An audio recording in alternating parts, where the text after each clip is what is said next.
মহারাষ্ট্রের পাহাড়ের কোলে এমন এক শক্তিপীঠ আছে যেখানে দেবী স্বয়ং মহিষাসুর বদিনী রূপে অবস্থান করেন। জানেন কি এখানেই সতী দেবীর ডান হাত পতিত হয়েছিল?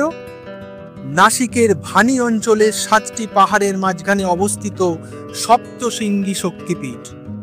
নামের মতোই দেবী এখানে সপ্তশৃঙ্গী নিবাসিনী, অর্থাৎ 7 পাহাড়ের অধিষ্ঠাত্রী মা। পুরাণ মতে সতী দেবীর ডান হাত এই স্থানে পতিত হয়েছিল, তাই দেবী এখানে পূজিত হন ভয়ঙ্কর অথচ করুণাময়ী দুর্গা রূপে। বিশ্বাস করা হয় মহিষাসুর বধের পর দেবী এখানেই স্থিত হন ভক্তদের রক্ষার্থে।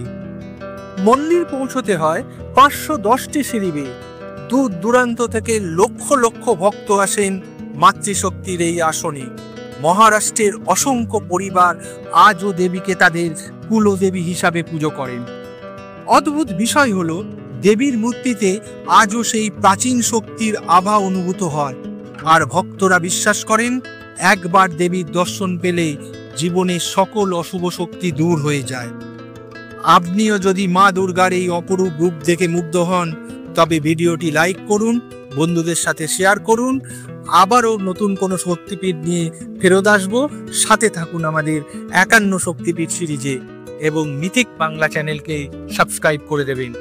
মিথিক বাংলা, যেখানে পুরাণ জীবন্ত হয়।